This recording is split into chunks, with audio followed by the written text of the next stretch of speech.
আসসালামু আলাইকুম এভরিওয়ান। নিয়ে আসলাম তোমাদের জন্য বোনের মৃত্যু গল্পের ৮ নম্বর পর্ব। তো চলো বেশি কথা না বলে গল্প শুরু করা যাক।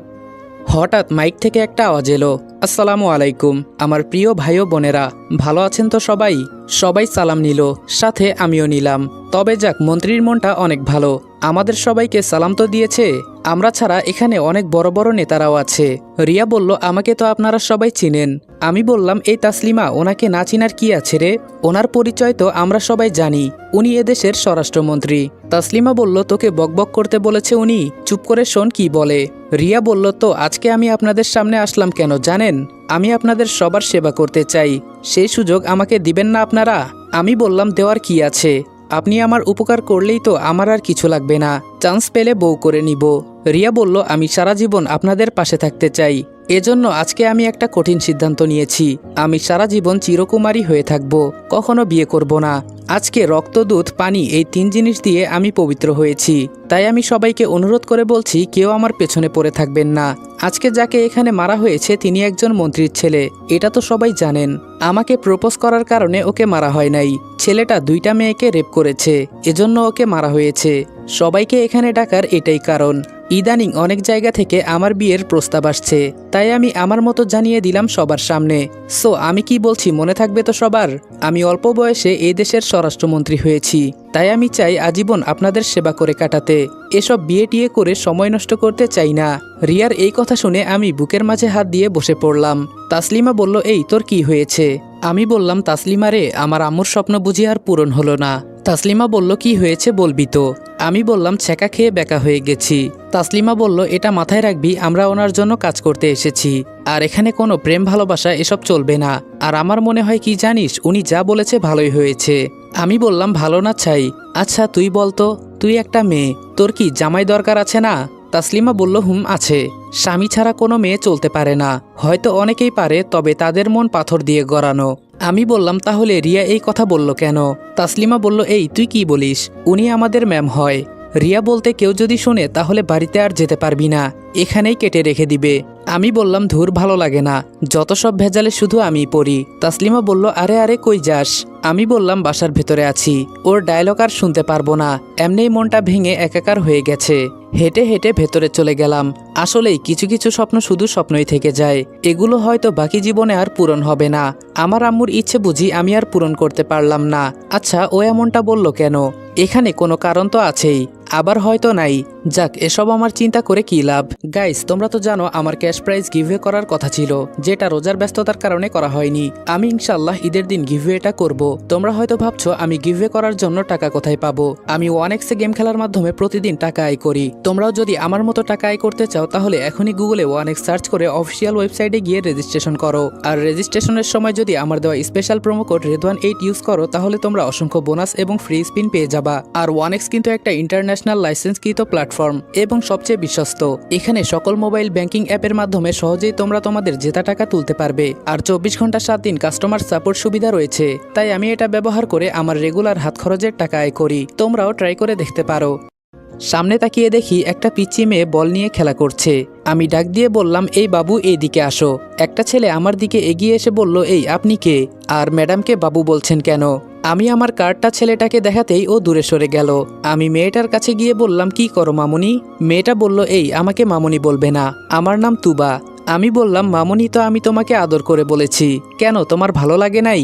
তুবা বলল, আমি এখন বড় হয়েছি বুঝলেন, এসব কেউ আমাকে বলে না, তাই হঠাৎ করে শুনে আশ্চর্য লাগলো। আমি বললাম, তুমি তো খুব কিউট করে কথা বলতে পারো, তোমার নামটা অনেক সুন্দর।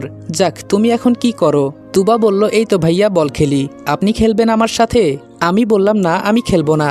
আচ্ছা রিয়া ম্যাম তোমার কি হয়? তুবা বলল, আরে উনি তো আমার বড় বোন, তবে আজকে আমার মনটা খুব খারাপ। আমি বললাম, কি জন্য খারাপ? তুবা বলল, জানেন আমি না কাউকে দুলাভাই বলে ডাকতে পারবো না। আপু বলল, আপু নাকি আর জীবনে বিয়ে করবে না, একা একাই জীবন পার করে দিবে। খুব ইচ্ছে ছিল দুলাভাইয়ের সাথে মজা করব, কাউকে দুলাভাই দুলাভাই বলে ডাকবো। মনে মনে বললাম, তোমার আপুর কথা শুনে তো আমার মনটাই ভেঙে একাকার হয়ে গেছে। আমি বললাম, আরে এত চিন্তা করো না, আমি আছি না, আমি দেখে নিব। তুবা বলল, আপনি কি আপুর নতুন বডিগার্ড? আমি বললাম, হুম। তুমি জানো কিভাবে? তুবা বলল, বাবা বলেছিল। আপনার নাম কি? আমি বললাম যদি এখানে থাকি তোমার সাথে আবার দেখা হবে, তখন বলবো, কেমন? হঠাৎ একটা মাঝবয়সী লোক এসে বলল, তুবা ভেতরে যা। তুবা বলল, ওকে বাবা। এখন মনে হয় আমাদের পরীক্ষা করবে, দেখি কি হয়। আমি তাসলিমার সাথে গিয়ে ওনার সামনে মাথা নিচু করে দাঁড়ালাম। আমাদের পাশে অনেক ছেলে পেলে পিস্তল নিয়ে দাঁড়িয়ে আছে, মনে হচ্ছে যেন আমরা বড় কোনো অপরাধী। সামনে দাঁড়িয়ে থাকা লোকটা বলল, তো তোমাদের নামগুলো যেন কি? তাসলিমা বলল, জি আমার নাম তাসলিমা, আর ওর নাম রনি। লোকটা বলল, তো তোমরা এখানে এসেছো আমার মেয়েকে প্রোটেকশন দিতে, তাই তো? তাসলিমা বলল, জি স্যার। লোকটা বলল, পারবে তো আমার মেয়েকে রক্ষা করতে? আমি বললাম, কি বলেন স্যার, পারবো না মানে? আপনি শুধু আমাদের দায়িত্ব দিয়ে দেখুন। লোকটা বলল, সে তো দিবই, তোমরা জানো ও আমার একমাত্র আদরের মেয়ে। আমি বললাম, স্যার কিছু না বললে একটা কথা বলতাম। লোকটা বলল, আমি বুঝে গেছি তুমি কি বলতে চাও। একটু আগে যে এখানে ছিল সে কি আমার মেয়ে নাকি না, এটাই তো? আমি বললাম, জি স্যার। লোকটা বলল, আমি আমার ছেলে মেয়েদের পরিচয় দিই যখন ওরা বড় কিছু হতে পারে। এর আগে মানুষ জানতো আমার কোনো মেয়ে নাই। যখন রিয়াকে আমি স্বরাষ্ট্রমন্ত্রী বানাতে পেরেছি তখন সবাই জানতে পারে আমার একটা মেয়ে আছে। ঠিক তেমনই আমার ছোট মেয়েকে এভাবে বড় করে ওর মতো একটা দায়িত্ব দিয়ে ওর পরিচয় দিব। আমি বললাম, বুঝে গেছি স্যার। লোকটা বলল, আমাকে স্যার বলতে হবে না, আমাকে আঙ্কেল বলতে পারো, এতে আমি কিছু মনে করব না। আমি বললাম, কি যে বলেন, আপনি এত বড় একজন মানুষ, আপনাকে কিভাবে আঙ্কেল বলি? লোকটা বলল, সে যাই বলো, এর আগে অনেক বডিগার্ড আমার মেয়েকে রক্ষা করার জন্য এসেছিল, কিন্তু সবাই ভয়ে পালিয়ে গেছে। আমি বললাম, কেন জানতে পারি? লোকটা বলল, সে পারবে, তবে সময় হলে। আমার এই মেয়েকে স্বরাষ্ট্রমন্ত্রী বানাতে অনেক বড় বড় মন্ত্রীকে মারতে হয়েছে আমার, তো তুমি ভাবতে পারছো ও আমার কত আদরের মেয়ে। আমি বললাম, স্যার বুঝে গেছি, আর বলতে হবে না। লোকটা বলল, তোমাদের মাকে নয়তো তোমার বাবাকে কল করো। আমি বললাম, কিন্তু কেন স্যার? লোকটা বলল, যা করতে বলেছি তাই করো। আমি আমার মাকে কল দিলাম। আম্মু বলল, বাবা বল, সব ঠিক আছে তো? লোকটা বলল, বলো আজকের পর থেকে আমার মুখ আর নাও দেখতে পারো। ফোনটা হাতে রেখে আবার বললাম, কি স্যার? স্যার বলল, যা বলতে বলেছি তাই বলো, আমি এত বেশি কথা পছন্দ করি না। আমি ভয়ে ভয়ে আম্মুকে এই কথা বলে দিলাম। ফোনটা রেখে দিলাম। তবে তাসলিমা স্বাভাবিক হয়েই বলল, ওর ভেতরে কোনো রিয়াকশন দেখতে পারলাম না। উনি আমাদের সামনে 2টা পিস্তল রেখে বলল, আমার মেয়ের জন্য তোমরা কি কি করতে পারবে? তাসলিমা বলল, স্যার আমরা আমাদের জীবনটা পর্যন্ত দিয়ে দিব ওনার জন্য। আমি মনে মনে বললাম, তুই জীবন দে শালি, মরার কোনো ভয় নাই নাকি? ওর জন্য কেন আমরা মরব? আমাদের কি এই জীবনের কোনো মূল্য নাই? কিন্তু ওনার কথা যদি না শুনি এমনি উনি আমাদেরকে মেরে ফেলবে। শালা কি একটা বিপদে এসে ফেসে গেছি, এখন এটা বুঝতে পারছি। স্যার বলল, এই ছেলে তোমার কি হলো, কথা বলো না কেন? ভয়ে ভয়ে বললাম, জি স্যার, আমরা ম্যাডামের জন্য নিজের জীবন বিলিয়ে দিতেও রাজি আছি। স্যার বলল, গুড, তোমরাই তো পারবে, এখন পিস্তল নিয়ে নিজের মাথায় তাক করে ধরো। আমি বললাম, কি? স্যার বলল, এত অবাক হওয়ার মতো কি আছে, যা বলেছি তাই করো। তাসলিমা তো সাথে সাথে পিস্তল নিয়ে ওর নিজের মাথায় ধরে আছে। এখন যদি প্রিয়জনের জন্য মরতাম তাও কোনো আফসোস থাকতো না, আর অপরিচিত একটা মেয়ের জন্য নিজের জীবন দিয়ে দিব ভেবেও কষ্ট হচ্ছে। আস্তে আস্তে আমিও আমার মাথায় ধরলাম, তবে আমার হাতটা কাঁপতে লাগলো। তাসলিমা বলল, স্যার আমার বাবা মা সবসময় বলতো ডিউটি অবস্থায় মারা গেলে তুই বলতে পারবি দেশের জন্য মারা গিয়েছিস। আর আজকে তো আমরা একজন মহান মানুষের জন্য মরব, তিনি আমাদের দেশের রত্ন, দেশের সেবা করেন উনি। মরার পর সবাই বলবে একজন স্বরাষ্ট্রমন্ত্রীর জন্য 2 জন প্রাণ দিয়েছে, এর থেকে মহান আর কি হতে পারে? তাসলিমার কথা শুনে একটু সাহস এলো। আমি বললাম, জি স্যার, মরতে হলে দেশের জন্য মরব, আপনি শুধু বলেন, এখন ওই ট্রিগার চাপ দিব। 1 2 3 বলে কাউন্ট করার সাথে সাথেই কি যেন মনে করে চাপ দিলাম, কিন্তু গুলি বের হলো না। এটা দেখে মনটা আনন্দে নেচে উঠল। তার মানে আমরা পরীক্ষায় পাশ করেছি, আজকে থেকে আমরা ওনার বডিগার্ড হয়ে কাজ করব। স্যার বললেন, গুড জব, তোমরা পেরেছো। এর আগে অনেকেই এমন পরীক্ষা দিয়েছি, কিন্তু কেউ পাশ করতে পারে নাই, তোমরা পেরেছো। আমি বললাম, বলেছি না স্যার, আমরা ম্যামের জন্য সব করতে পারি। দেখিয়েন ওনার শরীরে একটাও ফুলের টোকাও পড়তে দিব না। তবে কে কি করবে আমি জানি না, আমি থাকতে কখনো ম্যাডামের কোনো ক্ষতি হতে দিব না, এটা আমার প্রমিস। স্যার বললেন, তোমার কথা আমার পছন্দ হয়েছে, আমার সাথে আসো। উনি আমাকে ধরে নিয়ে টেবিলে বসালেন, আর তাসলিমা এক সাইডে দাঁড়িয়ে আছে।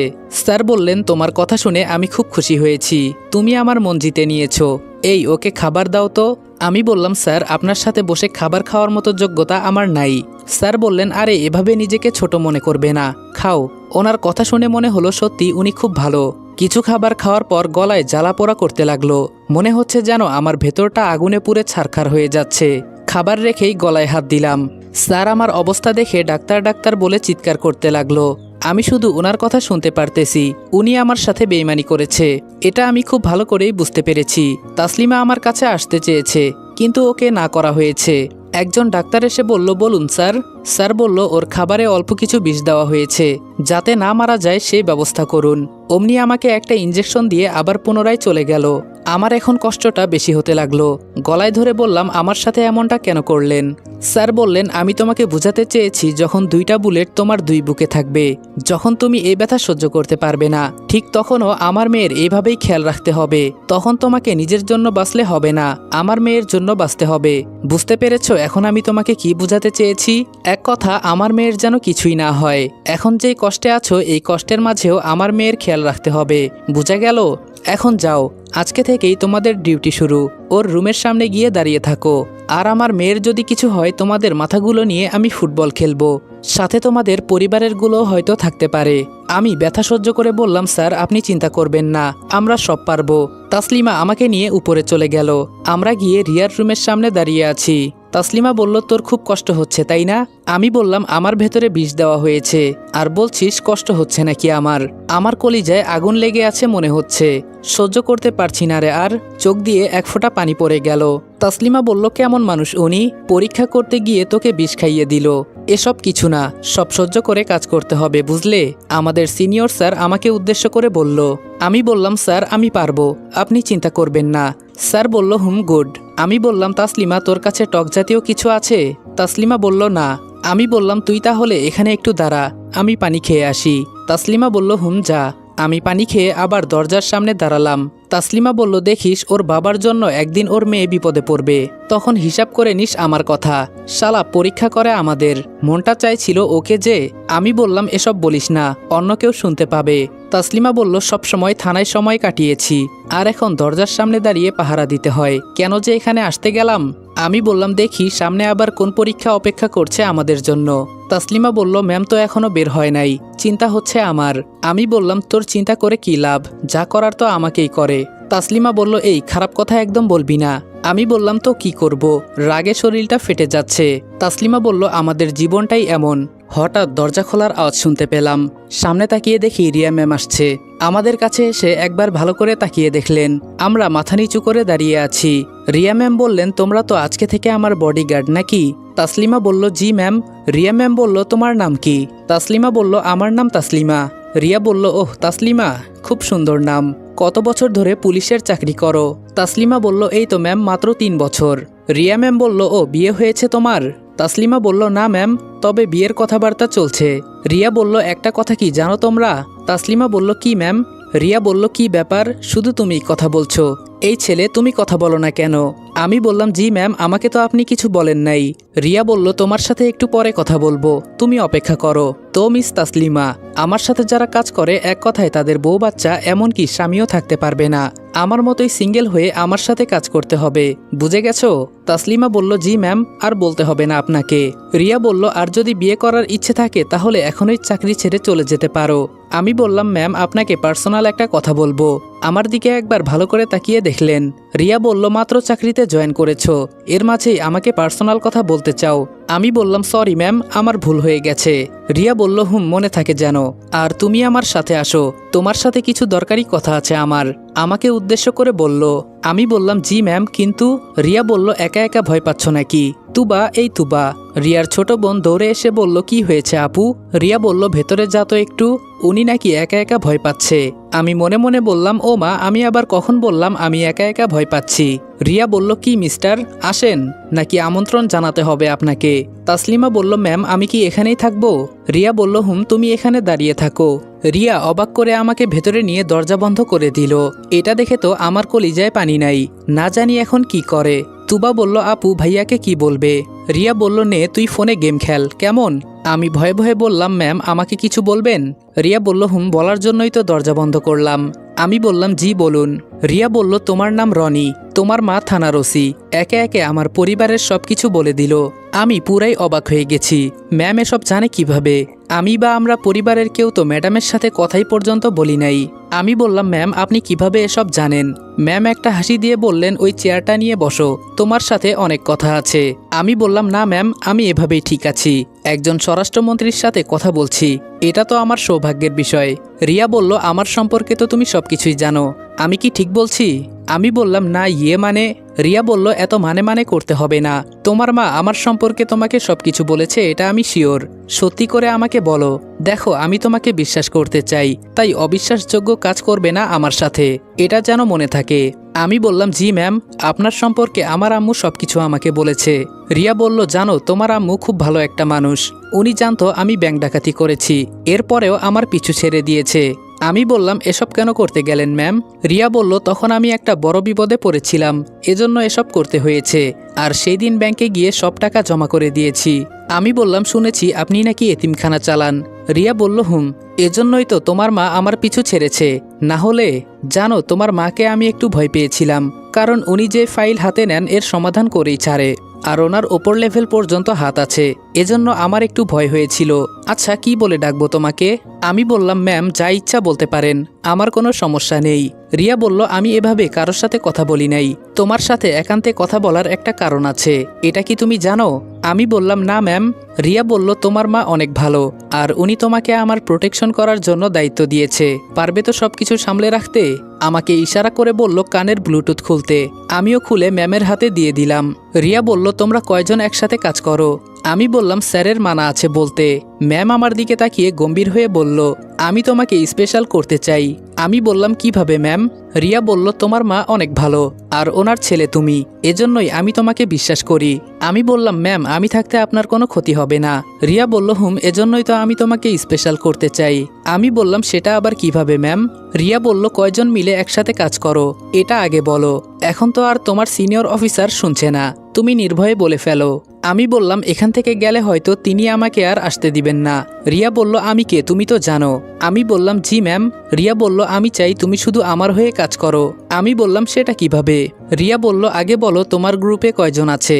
আমি বললাম জি ম্যাম 5 জন, 2 জন লুকিয়ে আপনাকে প্রোটেকশন দিবে, আর একজন সিনিয়র স্যার, ওনার কথা ছাড়া আমরা কোনো কাজ করতে পারবো না, এটাই ওনার হুকুম।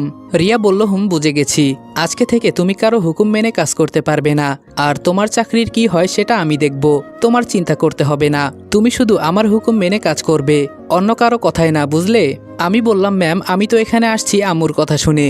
রিয়া বলল তোমার মা আমার ভালো চায়, এজন্য তোমাকে আমার কাছে পাঠিয়েছে, এখন বলো আমি কি বলেছি, পারবে তো? আমি বললাম জি ম্যাম পারবো, আপনার চিন্তা করতে হবে না। রিয়া বলল গুড। এই বলেই ফল কাটার চাকুটা হাতে নিলেন। আমি বললাম আরে আরে ম্যাম করেন কি? রিয়া বলল কেন কি হয়েছে? আমি বললাম আপনার বাবার মতো আপনিও কি আমাকে আবার পরীক্ষা করতে চান নাকি? রিয়া বলল কেন, আমার বাবা তোমাকে আবার কি করেছে? আমি বললাম কি করেছে তা আর বলিয়েন না, উনি আমাদের পরীক্ষা করতে হাতে পিস্তল তুলে দিয়েছে, পিস্তল দিয়ে বলেছে নিজেকে মারার জন্য, আর আমাকে তো খাবার সাথে বিষ মিশিয়ে দেওয়া হয়েছে, এখনো গলায় জ্বালাপোড়া করছে। রিয়া বলল তুবা কিচেন থেকে টক জাতীয় কিছু এনে ওনাকে খাওয়া। তুবা বলল পরে আপু, এখন খেলছি। আমি বললাম থাক সমস্যা নেই, এতটা নেই এখন। রিয়া বলল আমার বাবা এমনই, তিনি সহজে কাউকে বিশ্বাস করতে পারে না, কিন্তু আমি তোমাকে খুব সহজেই বিশ্বাস করে ফেলেছি, চিন্তার কিছু নেই, আমি বাবার মতো তোমাকে আবার পরীক্ষা করব না। আমি বললাম এত ক্ষমতাশালী একজনকে প্রোটেকশন করতে হবে, এভাবে তো আর কেউ বিশ্বাস করবে না, তবে ম্যাম আপনি খুব ভালো। রিয়া বলল আমার সাথে কয়েকদিন কাজ করো, পরে জানতে পারবে আমি কতটা ভালো। আমি বললাম ম্যাম তাহলে কি আমি যেতে পারি? রিয়া বলল কেন, আমাকে কি এখনো ভয় পাও? আমি বললাম এই তো একটু। বাইরে তাসলিমা দাঁড়িয়ে আছে, ও কি না কি মনে করে। রিয়া বলল একটু আগে আমি কি বলেছি শুনেছ তো? আমি বললাম আপনাকে ব্যক্তিগত প্রশ্ন আমি করব না, তবে যখন আমাকে সম্পূর্ণভাবে বিশ্বাস করতে পারেন তখন বলিয়েন। তুবা বলল ভাইয়া তোমার সাথে তো এখন দেখা হয়েছে, নামটা বলবা না? রিয়া বলল কি রে তুবা, তুই ওনাকে চিনিস নাকি? তুবা বলল আপু, ভাইয়ার সঙ্গে কিছুক্ষণ আগেই কথা হয়েছে। আমি বললাম আমার নাম রনি। তুবা বলল খুব সুন্দর নাম ভাইয়া। রিয়া বলল তোমার মাকে একদিন বলিও এখানে এসে আমাকে দেখে যেতে। আমি বললাম আপনার সময় হবে ম্যাম, আপনি তো। রিয়া বলল বলতে হবে না, আমাকে বলিও শুধু, আমি সময় বের করে নিব, আর সাবধান বাইরে যখন আমার সাথে থাকবে আমার সাথে কথা বলার একদম চেষ্টা করবে না। আমি বললাম কেন ম্যাম? রিয়া বলল সেটা পরে জানতে পারবে, আর যদি আমার বিরুদ্ধে কোনো কাজ করো আমি ছাড়লেও বাবা কিন্তু তোমাকে ছাড়বে না। আমি বললাম আরে ম্যাম আপনি আমাকে যেভাবে বিশ্বাস করেছেন এর মূল্য অবশ্যই আপনি পাবেন। রিয়া বলল শুনে খুশি হলাম। আমি বললাম ম্যাম তাহলে আজকে আপনি কি কোনো জায়গায় বের হবেন? রিয়া বলল না আজকে আর তেমন কাজ নেই, আমি বললাম তাহলে আমরা কি চলে যাব ম্যাম? রিয়া বলল চলে তো যাবে, তার আগে একটা কাজ আছে। আমি বললাম কি কাজ ম্যাম? রিয়া বলল আসো আমার সাথে। ম্যাম দরজা খুলে আমাকে পাশের রুমে নিয়ে গেল। সেখানে অনেকগুলো ছেলে লাঠি হাতে নিয়ে দাঁড়িয়ে আছে। এটা দেখে আমার কলিজায় পানি নাই। আমি বললাম ম্যাম আমাকে কি এখন আপনি মারতে চান? আর কত পরীক্ষা করবেন আমাকে আপনারা? রিয়া বলল তোমায় দেখে একটু মায়া লেগেছে, কি করা যায় বলো তো? আমি বললাম একটু আগে কত সুন্দর করে কথা বললেন, আর এখন? রিয়া একটু রেগেই বলল এগুলো তোকে এমনিই বলেছি, আর ভাবিস না আমার সাথে তুই ফ্রিভাবে কথা বলবি। আমি বললাম আপনাকে আমি কি কিছু বলেছি ম্যাম? রিয়া বলল যা আমি তোকে ছেড়ে দিলাম, কিন্তু আমার কথার অমান্য হলে কিন্তু আমি তোকে ছাড়বো না। আমি আস্তে করে বললাম বাপের মতোই দেখি মেয়েও 1 নাম্বার খাটাস। রিয়া বলল কি রে কিছু বললি নাকি? আমি বললাম না ম্যাম, আমি আবার কি বলবো? যদি আমার দ্বারা আপনার কোনো ক্ষতি হয় তখন আমি মাথা পেতে আপনার কাছে এসে দাঁড়াবো, তখন যা পারেন করিয়েন। রিয়া বলল আচ্ছা এখন তাহলে যা, কালকে সকাল থেকে ডিউটি শুরু তোদের। আমি বললাম জি ম্যাম। একটা মেয়ে মানুষের এত রূপ যে থাকতে পারে সেটা আমার আগে জানা ছিল না। একটু আগে কত সুন্দর মধুর কণ্ঠে কথা বলছিলেন, আর এখন আমাকে মারার জন্য নিয়ে গিয়েছিল। বাহিরে এসে তাসলিমাকে টেনশনে দেখে বললাম কি হয়েছে তোর? তাসলিমা বলল স্যার নাকি তোকে লাইনে পাচ্ছে না। আমি বললাম স্যারের সাথে পরে কথা বলবো, এখন চল বাসায় চলে যাই, ম্যাম আমাদের ছুটি দিয়েছে। তাসলিমা বলল তাহলে চল। যেতে যেতে তাসলিমা আমাকে বলল ম্যাম তোকে কি বলেছে ভেতরে ডেকে? আমি বললাম পরে বলবো, এখন বাসায় যাই, খুব খিদে লেগেছে আমার। তাসলিমাকে বিদায় করে দিয়ে আমি বাসায় যেতে লাগলাম। বাসায় এসে দেখি। আসসালামু আলাইকুম এভরিওয়ান। বোনের মৃত্যু গল্পের 8 নাম্বার পর্ব এখানে শেষ করলাম। ভিডিওটা ভালো লাগলে উড়াধুরা লাইক কমেন্ট এবং শেয়ার করে দিও, আর চ্যানেলে নতুন হলে সাবস্ক্রাইব করতে ভুলবে না। তো দেখা হচ্ছে নেক্সট ভিডিওতে, ততক্ষণ ভালো থাকবা, সুস্থ থাকবা, আল্লাহ হাফেজ।